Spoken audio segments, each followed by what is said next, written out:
प्रक्षेपण गति lecture third, प्रक्षेपण गति lecture third.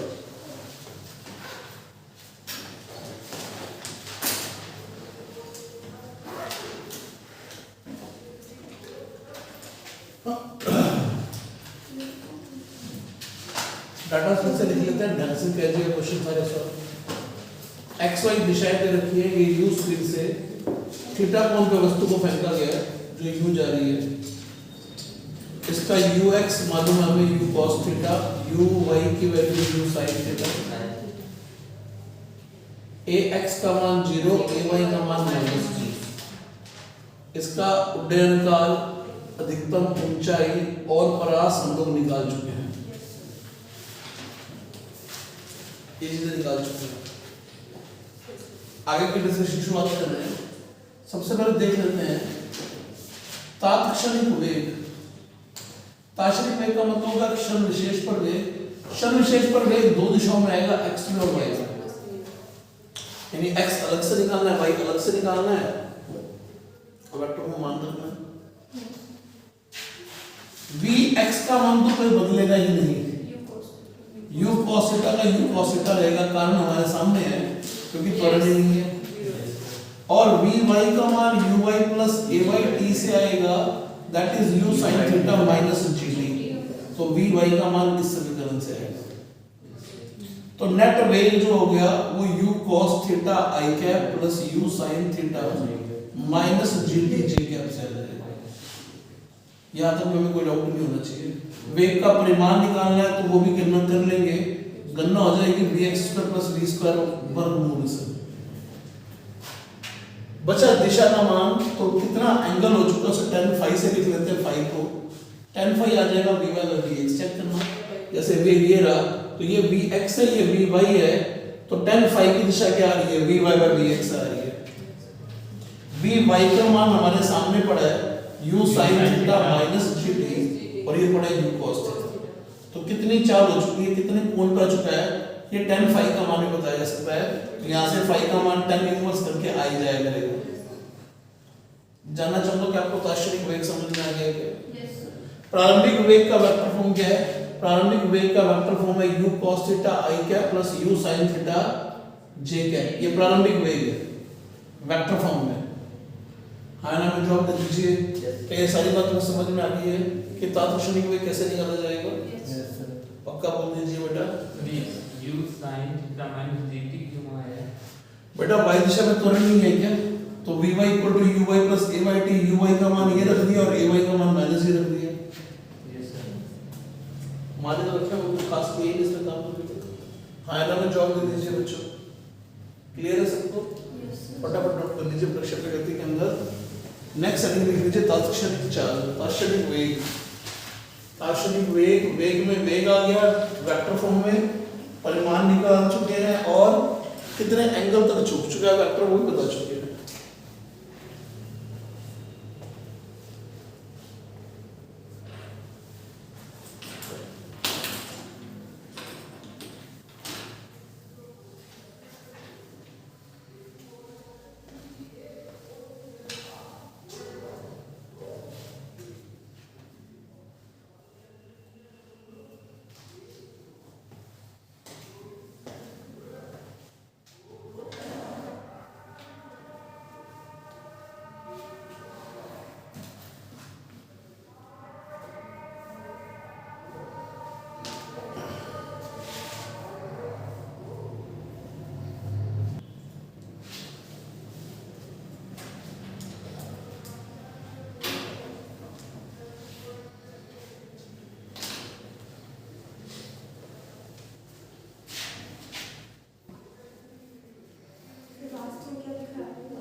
Five upon 10 inverse, और 10 इनवर्स का मान ब्रैकेट में वही चीज लिखनी जो यहाँ पड़ी है बेटा।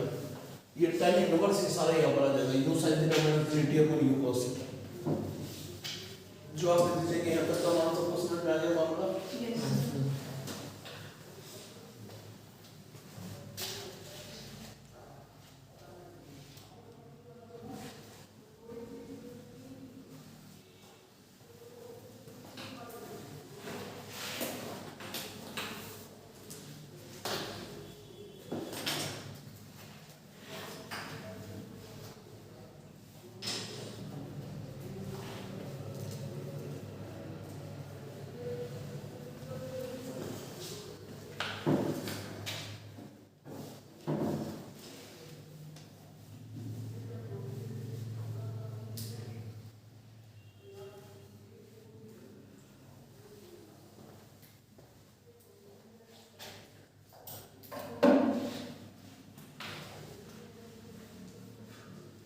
जवाब दीजिए कि बात तुम सबको समझ में आ गई है?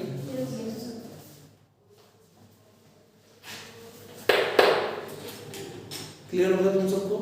इसलिए tan थीटा है ना, ये tan फाई लिखा है बेटा, थीटा तो ये स्टार्टिंग में था, इस कोण को हमने फाई मान रखा है, तो tan फाई लिखिए, थीटा मत लिखिए, अलग कोण हो गया ये।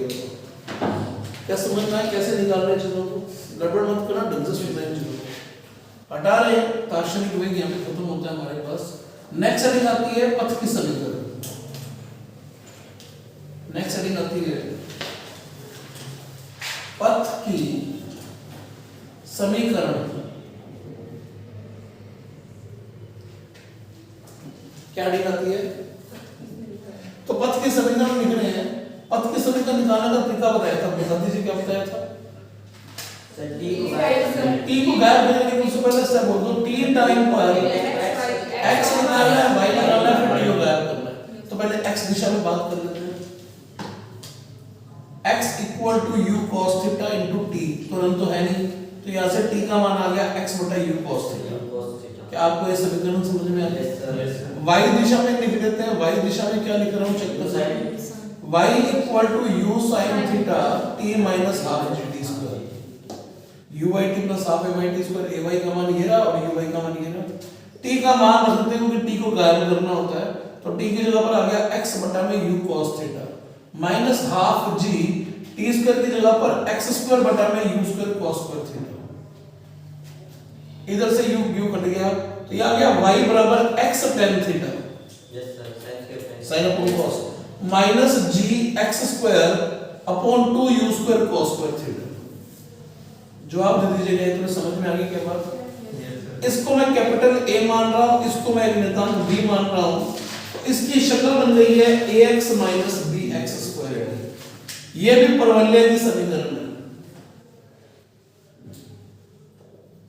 किसके समीकरण में बेटा? फिर से बोलो, फिर से बोलो, किसके समीकरण है? अब ये परवलय की समीकरण है, इसका मतलब हो गया पथ जो हो गया वो परवलयाकार होगा। समीकरण ये बने, ये भूलना मत। x tan theta minus g square upon 2u square cos square theta. Clear है जी? इस इक्वेशन को फिर से लिख रहा हूं, y equal to x tan theta minus g x square upon 2u square cos square theta. कोई दिक्कत नहीं, ये वैसे का वैसे लिख दिया। में से x tan थीटा कॉमन निकाल रहा है। क्या कॉमन निकाला है? ये तो पूरे कॉमन चला गया, तो एक बच गया, माइनस tan थीटा से गुना और tan थीटा से भाग कर लेते हैं, क्योंकि एक tan थीटा तो कॉमन निकाला मैंने, तो एक तो बच गया g, एक बच गया x, x tan थीटा बाहर चला गया, बटा में आ गया 2u square cos theta sin theta. Yes sir, जवाब दे दीजिएगा, तुम्हें समझ में स्टेप आ गया क्या? इस tan की जगह पे sin बटा cos, एक cos और cos बच गया। क्या तुम्हें स्टेप समझ में आ गया ये वाला? इस g को बटा में लेके जा रहा हूं, तो y equal to x tan theta 1 minus x बटा में ये u स्क्वायर, ये 2 sin थीटा cos थीटा है, तो sin 2 थीटा, और ये g जो बटा में आ गया, जिसे कभी भी ऊपर ले जाया जा सकता है, और ये रेंज का फॉर्मूला। तो y का नया फॉर्मूला तुम्हारे पास आ गया x tan theta 1 minus x by range. क्या तुम सबको ये भी प्रक्षेपण का पथ का समीकरण इस शक्ल का भी पता लग गया कैसे आया? यस सर, क्लियर है बच्चों? पथ की समीकरण कैसे लिखी है समझ में आ गई तुम सबको? यस सर, ये पथ की समीकरण के बारे में कुछ भी पूछा जाते हो पूछ सकते हो। सिंपल मैथमेटिक्स का वो कुछ ही लिखा हुआ, तुम्हें ये रिजल्ट याद होने चाहिए, ये रिजल्ट याद होना चाहिए, डायरेक्टली फॉर्मूला में काम आ जाता है। सीधे यही याद करना है। सीधा ये याद करना है, प्रूफ तो आना ही चाहिए इसका, प्रूफ बीच में से पूछ सकते हैं, लेकिन क्वेश्चन डायरेक्टली ये पूछा, इसका कोई बड़ी बात नहीं है। कैसे पूछेंगे बताओ? कैसे पूछेगा ये बता दो के लिए आप इसको नोट कीजिए, जैसे आप नोट कर लेंगे मैं क्वेश्चन की शुरुआत कर दूंगा कि कैसा क्वेश्चन पूछा जा सकता है।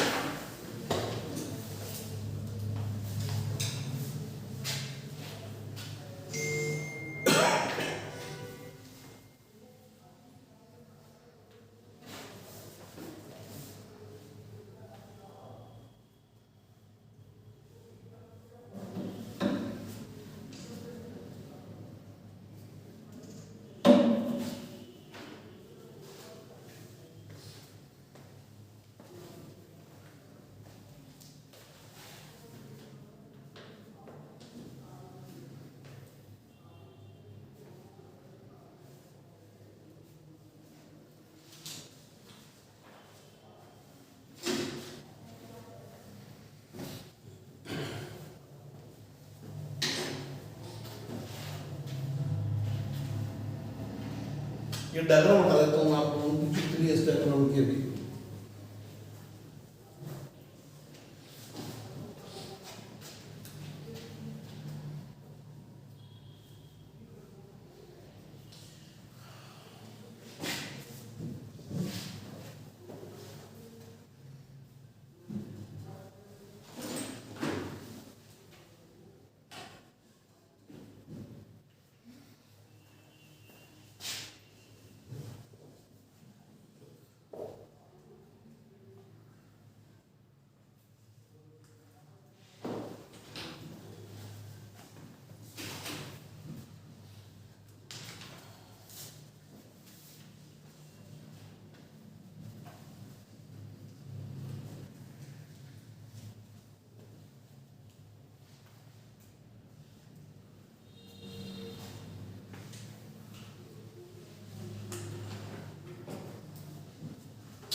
ये समीकरण दे दी गई बच्चों आपको, y बराबर 50x माइनस 7.5x² ऐसे लिख के दे दिया गया है। एक समीकरण ये दे दी गई है। अब आपसे क्या क्या पूछ सकता है, इस क्वेश्चन को और आसान लिखा जा सकता है। 2-3 क्वेश्चन अलग अलग पूछने की बात की जा सकती है। जैसे मैंने लिख दिया इसको √3x माइनस 5x² ऐसे लिख दिया, तो एक क्वेश्चन कंपैरेटिवली आसान दिखाई देगा, वो थोड़ा मुश्किल दिखाई देगा। दोनों क्वेश्चन साथ साथ चला सकते हैं, कोई बड़ी बात नहीं है। मैं इसमें पूछूं कितने कोण से प्रक्षेपण को प्रक्षेपित किया गया है, हम कहेंगे tan थीटा का मान √3 आ गया जी, तो थीटा का मान 60 डिग्री आ गया, 60 डिग्री से प्रक्षेपित किया गया। आया ना, में जवाब दे दीजिए। क्या आ गया तुम्हारे पास, कोण आ गया। मैंने बोला किस वेग से भेजा गया है, तुम कहोगे कि v का मान है g/b का मान। हम b इस पूरे को लिख रहे हैं, b बराबर है g/2u² cos² थीटा। थीटा तो निकाल चुके हमने। मैं मान सकता हूं तुमसे u की वैल्यू बता दो, तो u² का मान आ गया g/2, b की जगह पर यहां पर 5 है, और cos² थीटा लो तो cos² 60, cos 60 हाफ होता है, 10 से 10 कट गया तो u का मान आ गया 2 मीटर पर सेकंड। हाँ ना, में जवाब दो, u थीटा दोनों तुम्हारे पास आ चुके हैं। अगर थीटा का मान समझ में आया नहीं है, इससे तुलना करेगा तो इससे तुलना करें, tan थीटा का मान कितना आ गया √3, थीटा 60 डिग्री आ गया।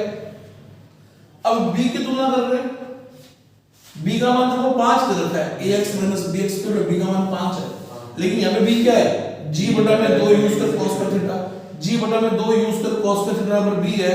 u² को आगे ले जाओ तो b नीचे आ जाएगा, g की जगह पे 10, 2 b की जगह पे 5, cos² 60, cos 60 हाफ होता है, तो हाफ का स्क्वायर 1/4, 10 से 10 कट गया, u² का मान 4, तो u का मान 2 मीटर पर सेकंड। अब वर्गमूल ले लिया। हाँ ना, में जवाब नहीं है तुम्हारा कि तुम्हें u और थीटा दोनों के मान समझ में आया नहीं है। सर उसके ऊपर ले जाएंगे, b को नीचे ले जाएंगे, हाँ, b और दोनों को मार के देंगे, u का मान आ जाएगा। और क्या करा बेटा, कोई लिखो बोर्ड में सरा सर, तो पेन चलाना पड़ेगा तुम्हें। Yes sir. क्या तुम्हें u का मान समझ में आ गया, थीटा का मान समझ में आ गया। अब u थीटा का मान समझ में आ गया तो तुम range, maximum height, time of flight, ये सारे मान ज्ञात कर सकते हो। हाँ ना, में जवाब दे देना। Yes sir. ये क्वेश्चन आसान था मुश्किल था? आसान था। ये क्वेश्चन आसान था। इस क्वेश्चन में मुश्किल ये है कि tan थीटा का मान 50 है, b का मान 7.5 है, तो थोड़ा मुश्किल दिख रहा है। हाँ ना, में जवाब दे दीजिए। Yes sir. वो थोड़ा क्वेश्चन क्या दिख रहा है, कैलकुलेशन में मुश्किल दिख रहा है। क्या तुम्हें बात समझ में आ गई? लेकिन tan थीटा का मान कितना देखा तुम इस क्वेश्चन में, 50।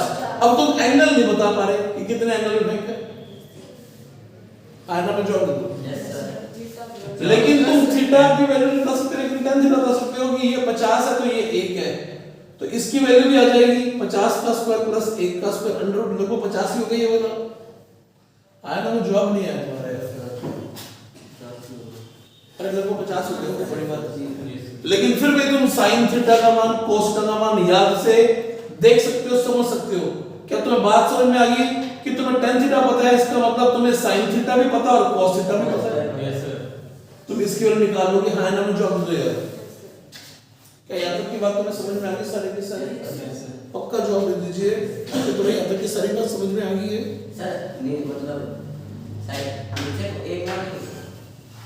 अब tan थीटा का मान अगर तू 50 लिख रहा है तो उसको 50/1 में तो लिख ही सकता है। यस सर 10/1 करेंगे। तूने इसको भी तो √3/1 ही लिखा है, यस सर। उसमें क्या है? बस तेरे को tan √3 का मान मालूम था कि ये एंगल 60 डिग्री है, फिर इसे साइन में cos आ ही जाएंगे। Yes sir.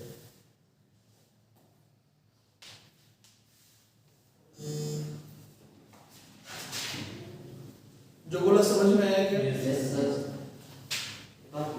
इस क्वेश्चन में तुमसे परास पूछूं तो परास कैसे निकालोगे? मैक्सिमम हाइट कैसे निकालोगे?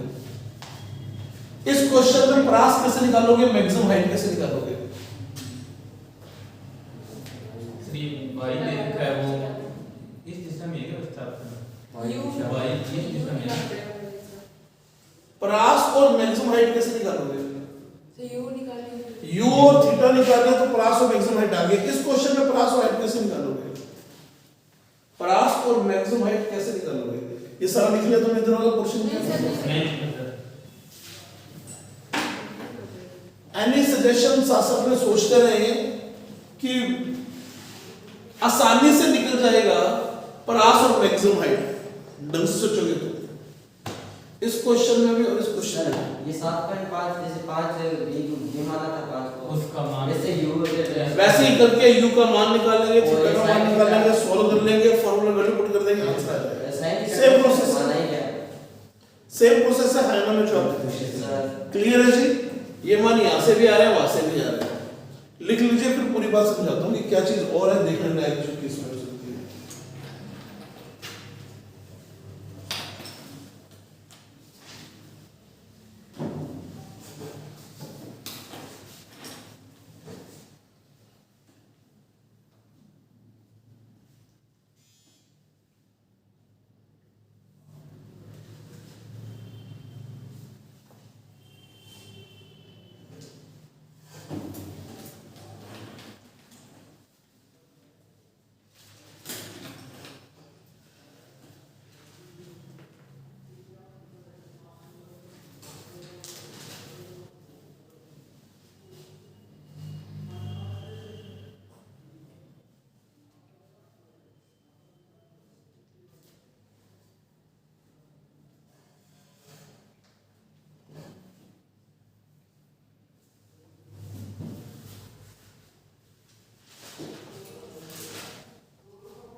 सर वो वहाँ पे माइनस जी एक्स के है अच्छा बड़ा सवाल एक एक्स बाहर तो निकालना पड़ता बेटा। सर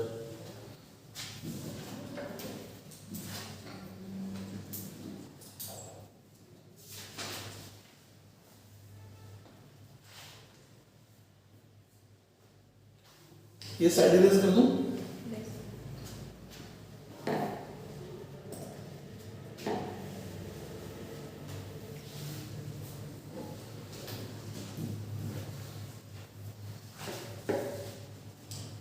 फॉर्मूले याद होंगे तो क्वेश्चन आसानी से याद हो जाएंगे बेटा, दिक्कत नहीं आएगी। ध्यान से देखना, इसकी समीकरण आपको लिखनी आ गई है y equal to ax minus bx square. हाँ ना, मैं जवाब दे देना। इसी की समीकरण तो ax माइनस bx स्क्वायर है। यस और नो में जवाब नहीं आया? Yes sir. पक्का बता दो। Yes sir. थीटा 60 आ चुका था इस क्वेश्चन में, u 2 आ चुका था। रेंज निकालना इस क्वेश्चन की रेंज। तुमने कहा u square sin 2 theta by g से सॉल्व कर लेते हैं। u का स्क्वायर हो गया 2 का स्क्वायर, g के रूट 10। sin 2 थीटा को 2 sin थीटा cos लिख रहा हूं। 2 sin थीटा cos थीटा की वैल्यू मैंने पुट कर दी।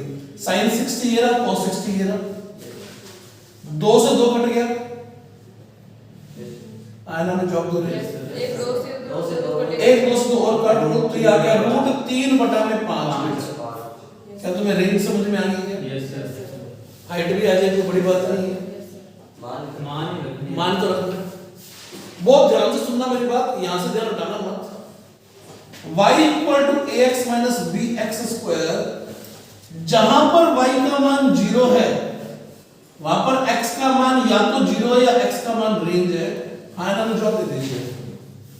दोबारा से बोलता हूं, जहां पर y का मान 0 है वहां पे या तो x का मान 0 है, x का मान रेंज है। तो एक काम करता हूं, इस इक्वेशन को दोबारा से लिखता हूं, √3x माइनस, तो मैंने कहा कि y 0 रख लेते हैं और एक x को कॉमन निकाल लेते हैं। एक x का मान तो 0 आ गया, दूसरे x का मान जब इसको 0 रखा तो x का मान आ गया √3/5, यानी ये रेंज ही है ना, मुझे अब तो भी है सेम आ रही है। अरे वाओ होना चाहिए, वाह यार इतने आसानी से आ गए, जो इतनी रेंज आ गई। मतलब x का रेंज, इसकी रेंज निकालनी पड़ जाए, y बराबर 50, x माइनस 7.5 x को दे दिया, इसको 0 पुट किया, एक x तो 0 आ ही गया, दूसरा x निकालना है 7.5, x बराबर 50, x का मान 50 बटा में 7.5। अरे जवाब दो ना, 25 दिया 75, 25 गुना 50, 20 बटा 3 मीटर, 6.67 मीटर रेंज आ गई इसकी। ये तो सर से कोई यूथ में निकालने का मतलब ही नहीं है। यस सर, बात समझ में आ गई। और इस x के आधे पर, इस x के आधे पर, जैसे इसकी पहले रेंज निकाल लेते हैं, इस फॉर्मूले में रेंज कितनी होती है रख लेते हैं हमने।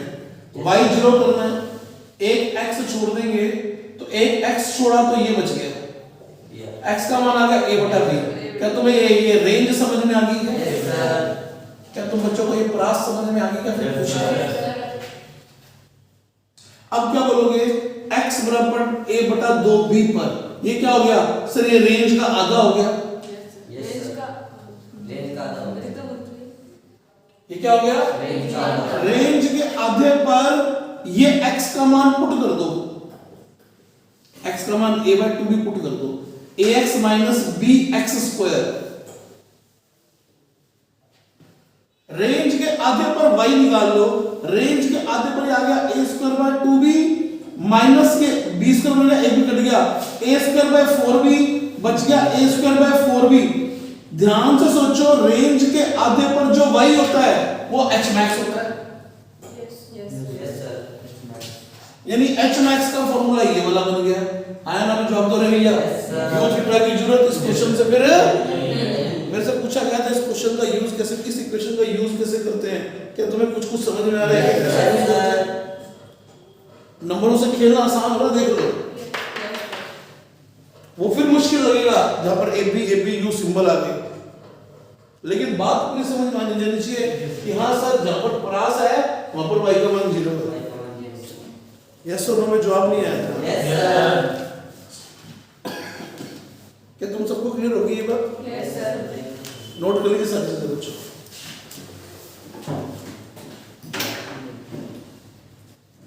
सर ये बात तो नहीं है। बाहर चला गया तो थोड़ा सा स्क्रीन को घुमा देते हैं बेटा, थोड़ा सा बाहर गया है। यस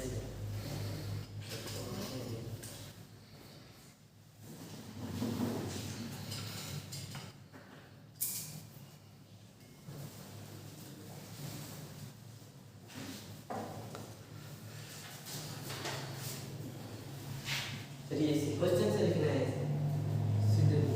जैसे तेरा मन करे वैसे लिख ले बेटा, पूरा समझा दिया है। ax माइनस bx स्क्वायर बराबर y का फायदा क्या है वो सुनाने की कोशिश की, 2 तरीके बता दिए। ठीक है जी।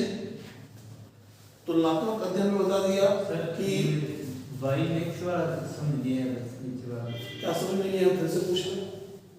ये कैसे नेक्स्ट पर ये कैसे वैल्यू है? ये एक बात बता दे, इधर की गति और इधर की गति एक जैसी है नहीं है, सर तो जहां पर x को निकाल चुके हैं रेंज के बराबर, रेंज के आधे पर जो भी y का मान होगा बट मैक्स होगा।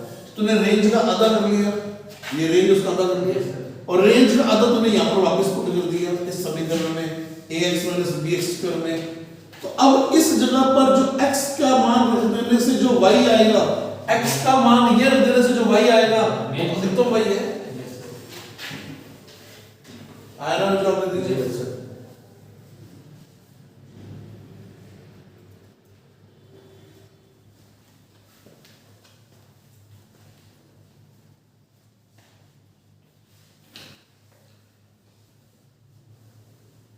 एक ही चीज चाहिए और वो है रिजल्ट। एक ही चीज चाहिए तुम लोगों से और वो है रिजल्ट। और रिजल्ट के लिए चीजों को ढंग से सीखिए और बहुत सारे क्वेश्चन सॉल्व कीजिए। खुद क्वेश्चन सॉल्व करेंगे तो फायदा मिलेगा। एक बार टाइम लग सकता है लेकिन क्वेश्चन खुद सॉल्व कीजिए। वर्डिंग अच्छे से पढ़िए क्वेश्चंस की। वर्डिंग पढ़ेंगे तो क्लैरिटी आएगी, क्वेश्चन की डिमांड क्या है तभी समझ में आएगी। और दूसरी चीज, फॉर्मूले तुम्हें इमीडिएट याद आ जाने चाहिए। उसके लिए शॉर्ट नोट शासक बनाए। शॉर्ट नोट जितने ज्यादा बने होंगे, दिखाई देंगे तुम्हें बार बार, उतना तुम्हारा प्रोसेस आसान हो जाएगा। कॉन्सेप्ट के साथ साथ फॉर्मूले याद होना बहुत जरूरी है, तभी स्पीड बन पाएगी क्वेश्चन सॉल्व करने की। बार बार आप फॉर्मूले डिराइव नहीं कर सकते इस पेपर में। समय बचाने के लिए आपको रिजल्ट भी याद होने चाहिए।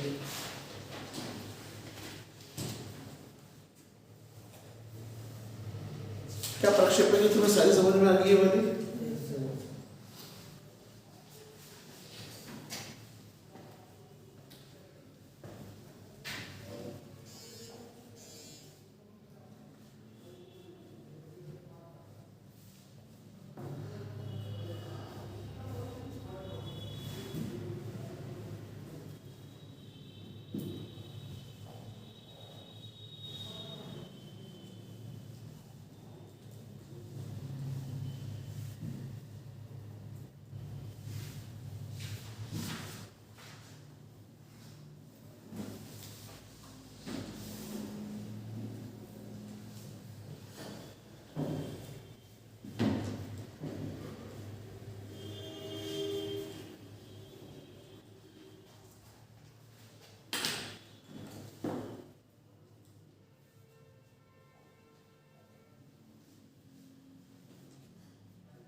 लिख लिया तुम सबने बेटा?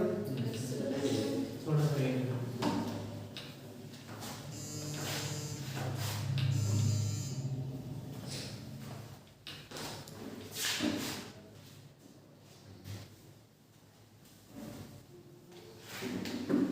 हो गया, समझ में आ गया तुम सबको?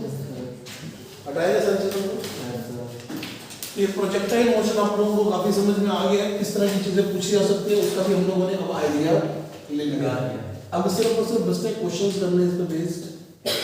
क्वेश्चंस बहुत सारे बन सकते हैं, बस याद रखिएगा परस्पर लंबवत गति एक दूसरे को प्रभावित नहीं कर सकते। केवल समय समान होगा। एक्स दिशा को अलग से सॉल्व करो, वाई दिशा को अलग से सॉल्व करो, कोई दिक्कत नहीं है जी।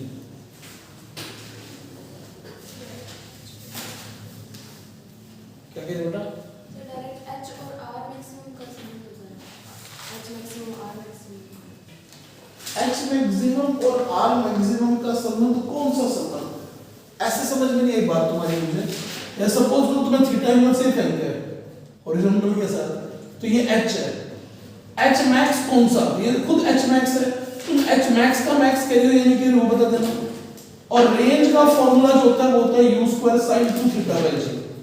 अब तुम किस किस का संबंध चाहते हो इसलिए ये बता दो। किस किस का संबंध होता है? जब जब हमें H बताओ तो थीटा R बराबर R और से 90 हाँ तो पता लगे h पता तो r आ जाएगा, दिक्कत क्या है? कुछ ना कुछ दे रखा होगा, थीटा आ जाएगा, u आ जाएगा। कोई एक चीज दे रखी होगी, इनमें से दो चीज दे रखी होंगी। h u देगा तो थीटा आ जाएगा, तो यहां पे रखे r की वैल्यू आ जाएगी। ठीक है? ये कोई क्वेश्चन पूछो आप मेरे से, क्वेश्चन ये वाला है जी, ये समझ में नहीं आया क्वेश्चन। ये खुद अपने आप में क्या है? ये h मैक्स ही है। एक h मैक्स का मैक्स कल पढ़ाया था, याद है ना लास्ट लेक्चर में? थीटा 90 डिग्री जब होगा तो h मैक्स का मैक्स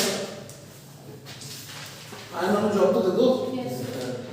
शब्दों का खेल है, क्वेश्चन सारे जब करेंगे तो सब आइडियाज आपको मिलने शुरू हो जाएंगे, कहीं कोई दिक्कत नहीं आएगी। क्वेश्चन करते थोड़े से हम लोग, देखते हैं कितनी क्लैरिटी हम लोगों में आती है इस चीज से। पहला क्वेश्चन लेने आने का,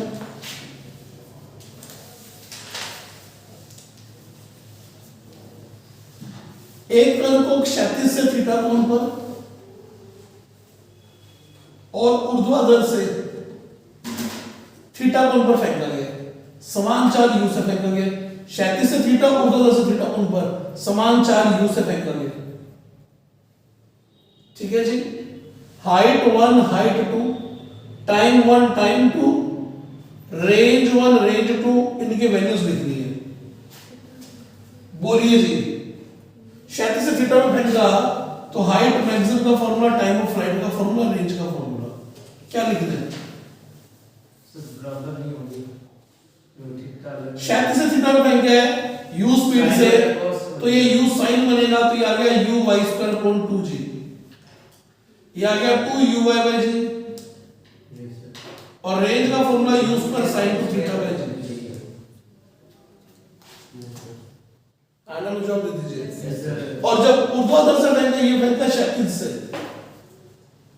थीटा माइनस ऊर्ध्वाधर से जब फेंका है तो हाइट 1 का फॉर्मूला या हाइट 2 मैक्सिमम का फॉर्मूला आ जाएगा u square cos square theta by 2g। Time का formula 2u cos theta by g, yes sir. और रेंज का फॉर्मूला अभी भी वही का वही आएगा u square sin 2 theta by g। क्या याद आ गया? ये भी लास्ट लेक्चर में डिस्कस कर दिया हम लोगों ने। Yes sir. क्योंकि इस समय ये घटक u sin u cos u बनेंगे, ये u cos ये u sin, तो हाइट और टाइम तो ये डिसाइड करवाएंगे। और ऊर्ध्वाधर से थीटा कोण में फेंक गया है तो ये u cos बन गया, ये u sin बन गया, तो हाइट और टाइम ये डिसाइड करवाएंगे। रेंज सेम आता दोनों केसेस में, याद आ गया क्या? आवाज नहीं है तुम्हारी? सबको बात समझ में आ गई है? तो अब क्वेश्चन लीजिए, क्वेश्चन क्या पूछता होता है? क्वेश्चन पूछता है रेंज बराबर x रूट h1 h2 है, x का मान बता दीजिए। रेंज बराबर ही है, यस सर। इस क्वेश्चन में रेंज बराबर x time h1 h2 under root है, तो x का मान बता दीजिए। सर h1 में x की वैल्यूज जो दे रखी हैं 2 4 6 8,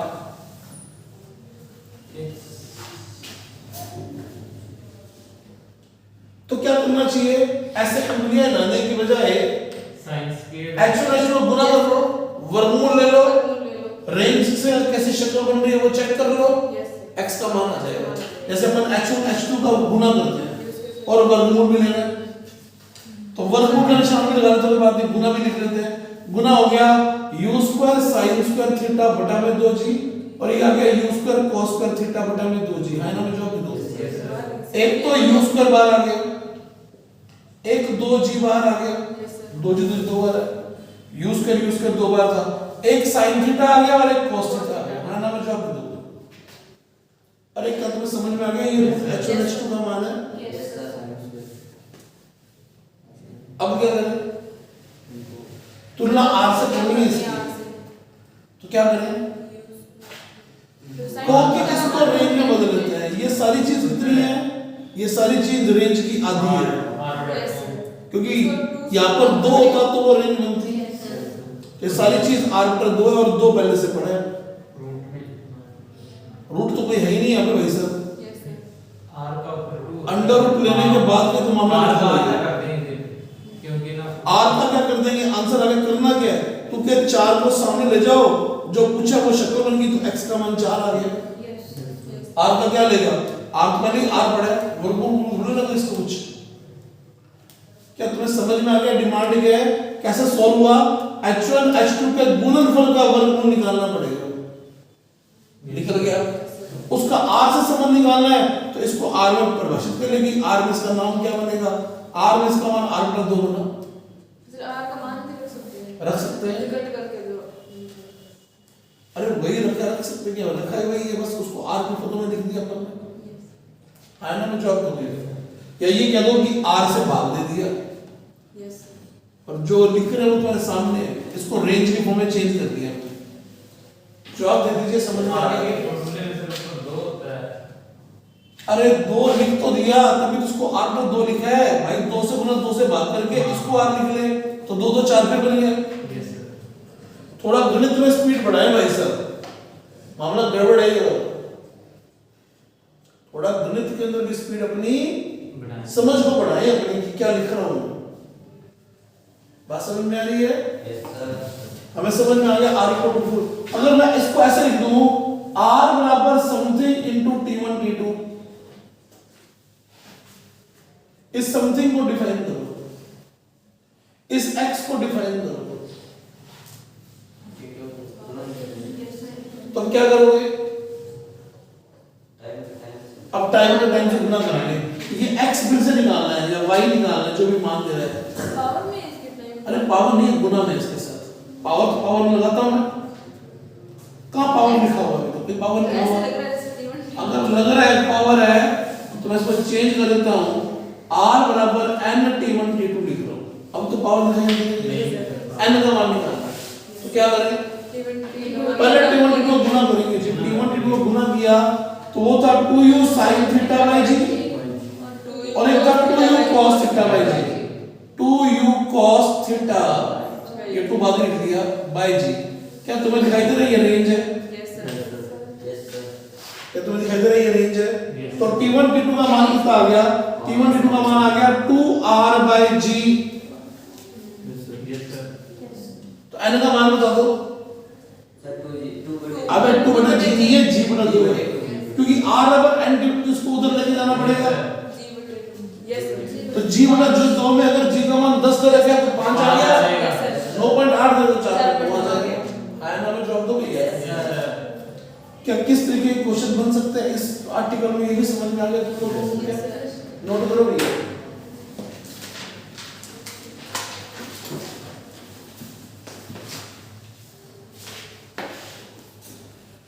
क्या तुम्हें मुश्किल लग रहा है या ठीक ठाक सा लग रहा है कि ठीक है प्रैक्टिस करनी पड़ेगी, चीजें तो आसान ही है।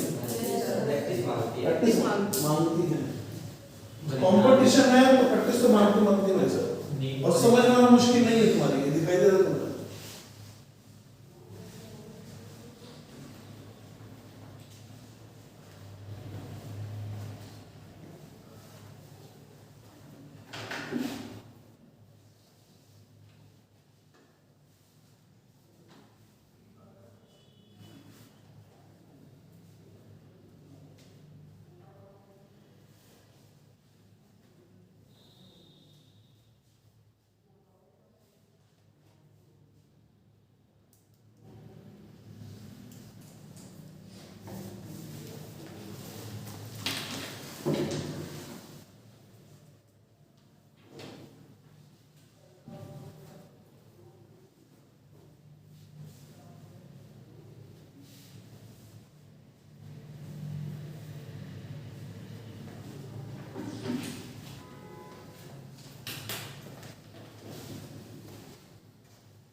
जवाब दीजिए, सबको समझ में आ गई बात?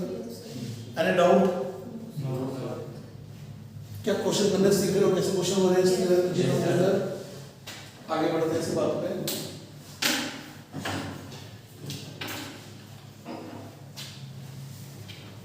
इरेज करें क्वेश्चन सारा।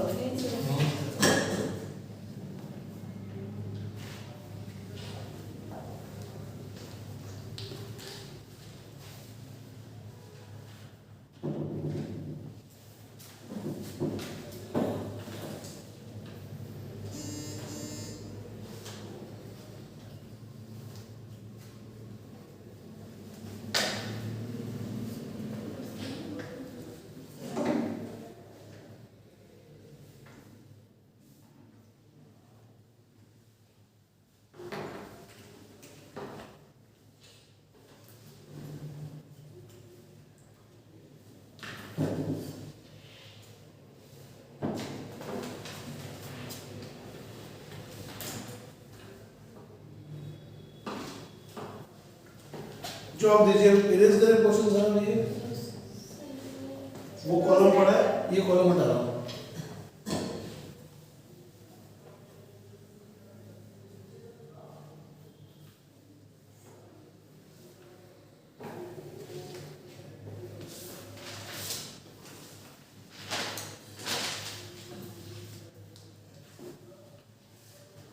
जवाब दे दीजिए, अब तक की बातें समझ में आ गई तुम सबको क्या?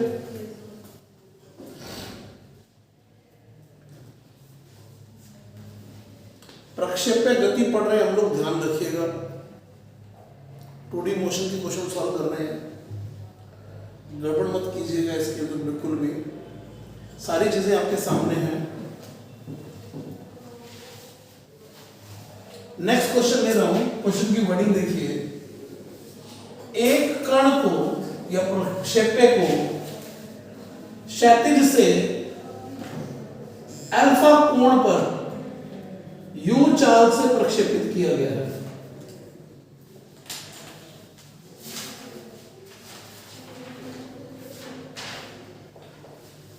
किस समय पर कण की तात्क्षणिक चाल प्रारंभिक चाल के लंबवत होगी? तात्क्षणिक वेग बोल दो, प्रारंभिक वेग के लंबवत होगा। तात्क्षणिक वेग प्रारंभिक वेग के लंबवत होगा। वो क्षण बताना है, समय बताना है। वो क्षण, वो समय आप लोगों को बताना है जब तात्क्षणिक वेग प्रारंभिक वेग के लंबवत हो। जब तात्क्षणिक वेग प्रारंभिक वेग के लंबवत हो, ये बताना है।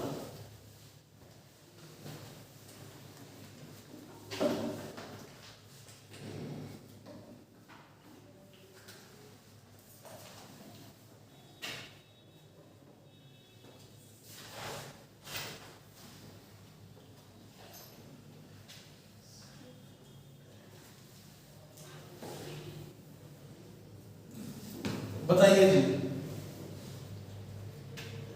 आसान मामला नहीं है, लेकिन सोचना पड़ेगा तुम लोगों को। कुछ बच्चे को लगता है कि बहुत भारी क्वेश्चन है, बहुत आसान क्वेश्चन है, लॉजिक पकड़ गया। फिर से बोलना। ये तुमने कैसे आंसर निकाला? सही है सर।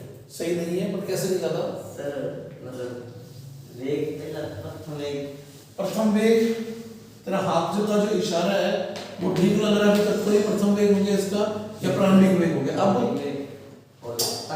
अब नीचे की जब ये घूमकर आएगा, इतनी लाइन में सही बोल रहा है, घूमकर आएगा तो कोई ऐसा क्षण हो सकता है जब तात्क्षणिक वेग प्रारंभिक वेग के लंबवत हो जाए। हमें ये समय बताना है। ये डायग्राम में तुमने अंकों से, हाथों से इशारा कर बताया, इसमें कोई समस्या नहीं।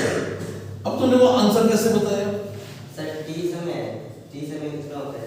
2u cos theta minus sin theta बटे g।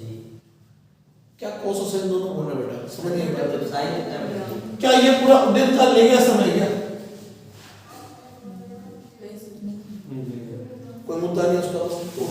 बात आएगी नहीं बीच में। दो सदिश लंबवत हो तो उनका अदिश गुणनफल 0 होता है। Yes sir. अगर ए और बी लंबवत हो जाएं तो इंप्लाइज ए डॉट बी जो होगा शून्य होगा, वो 0 होगा। याद आ गया क्या? इन दोनों को निकाला तो इनके बराबर शून्य है। पहले जो पूछा उसका तो जवाब दो, क्या याद आ गया कि दो सदिश लंबवत हो उनका डॉट प्रोडक्ट 0 होता है। या भूल गए हो ऐसा?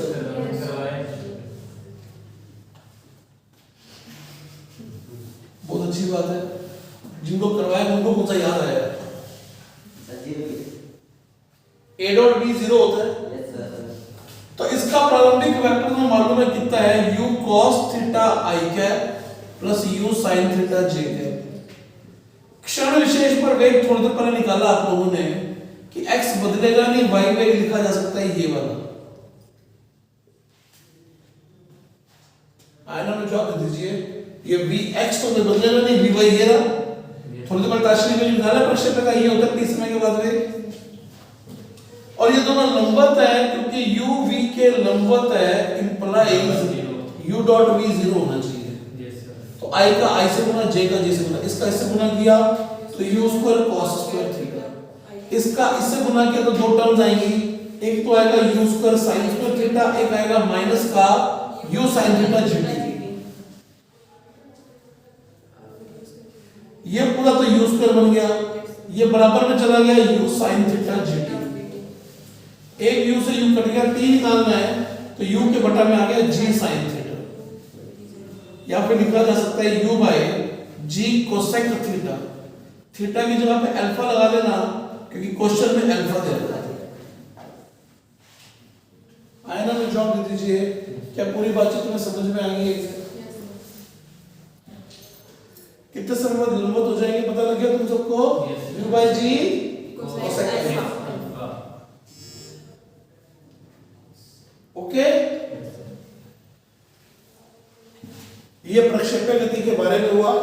कल प्रक्षेपण गति की जो आपको शीट रखी है वो सारी सॉल्व करके आएंगे। एक बार नत तल पर प्रक्षेपण गति के क्वेश्चन आप लोग सॉल्व नहीं करेंगे, लेकिन क्षैतिज प्रक्षेपण गति और तिर्यक प्रक्षेपण गति पूरा सॉल्व करते हैं। ठीक है, साथ ही कल इसके हम लोग प्रीवियस ईयर क्वेश्चन सॉल्व करेंगे लास्ट 10 सालों के, कि प्रोजेक्टाइल पर पिछले 10 सालों में कैसे कैसे क्वेश्चन पूछे गए। क्लियर है जी? उसे पता लग जाएगा कि नंतर पर कभी क्वेश्चन पूछा नहीं है, इसी पर चीजों पर पूछे की बातें हैं वो कल आपको सारी समझ में आ जाएगी जी। ठीक है जी, आज के लिए काफी है। शीट में कौन-कौन से करने हैं? शीट में से कौन कौन से क्वेश्चन सॉल्व करने हैं वो तुम्हें बताया तो भाई मैं, क्वेश्चन कट गया था, पहले इसको सही करना है, नोट कर लीजिएगा भाई साहब।